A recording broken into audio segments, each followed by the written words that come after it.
this aircraft almost immediately was converted for reconnaissance work by the Cunliffe Owen and Airwork companies. Between them they installed two 16-inch square camera ports in the bottom of the fuselage for a pair of F-24 reconnaissance cameras which had 10% overlap between them. In the cabin door they installed an aperture for a handheld camera, and there were even small camera ports added in the wing leading edges between the engines and the fuselage, each for a single forward-facing Leica camera.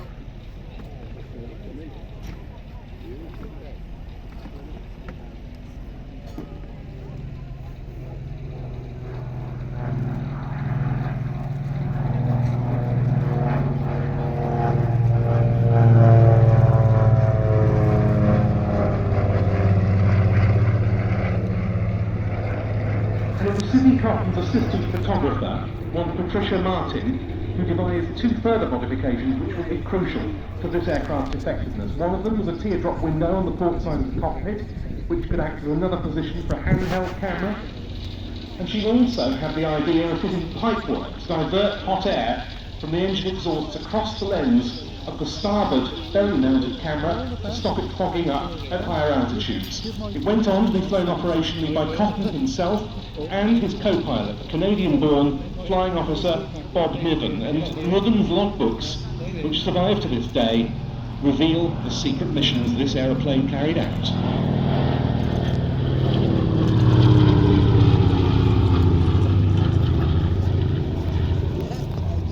In mid-June 1939, this aeroplane flew to Malta, and from there it carried out reconnaissance sorties covering key points in the Italian Empire as far away as Italian Somaliland and Libya, such as naval bases and aerodromes. Then in mid-August 1939, it flew to the Wilhelmshaven area of Germany, out of its base at Heston near London, capturing Luftwaffe airfields and the East Frisian Islands. Later that same month, it photographed naval objectives in the North German coastal areas, again out and back from Heston.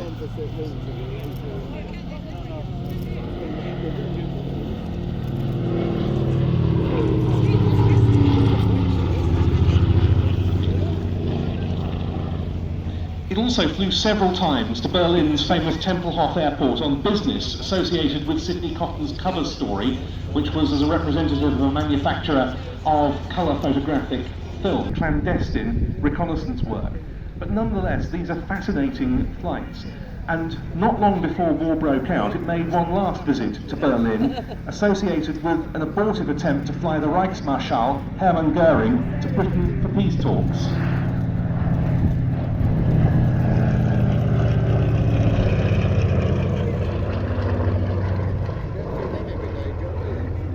When war broke out, obviously the aircraft couldn't fly over Germany anymore, but it was still useful. It flew to Ireland's west coast to check on reports of German U-boats refuelling there, and to Dutch and Belgian ports to see whether they had boom defences.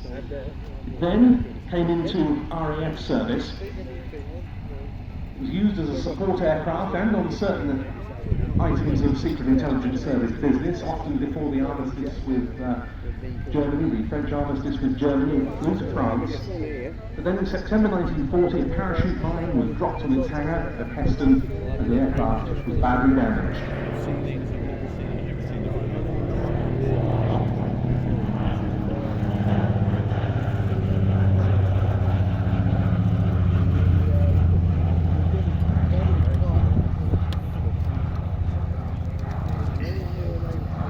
Then went back to the USA for repair, not until it sailed to fighter aviation engineering and its subsequent restoration to flight at Sywell by Air Leasing did it fly again in the UK. That wasn't for another 83 years. Its maiden flight following its latest restoration was on the 27th of March last year.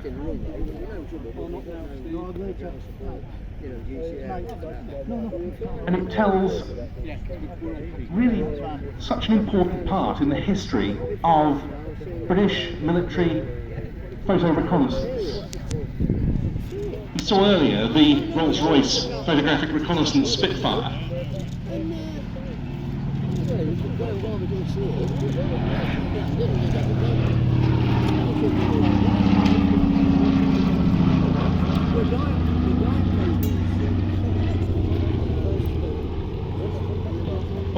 can trace a direct line from the initial decision to purchase the Lockheed 12 on behalf of the Secret Intelligence Service through to the establishment of the high-flying, unarmed, long-range photographic reconnaissance capability the RAF would enjoy from 1940 onwards with the different marks of Spitfire. Well, we used to have all sorts of things flying.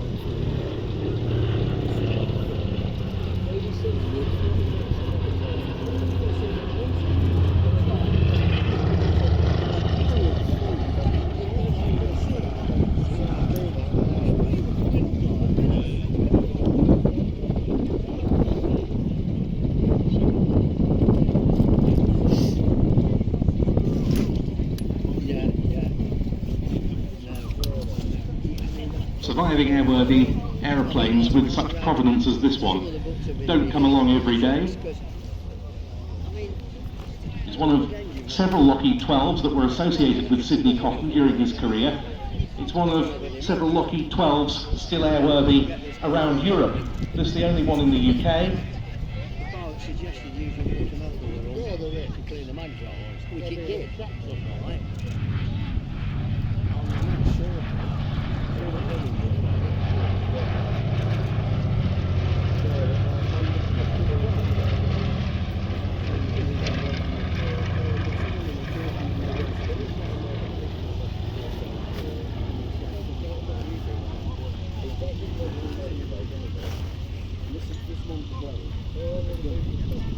And this is going to be its final pass coming up before it heads on back to its base at Duxford.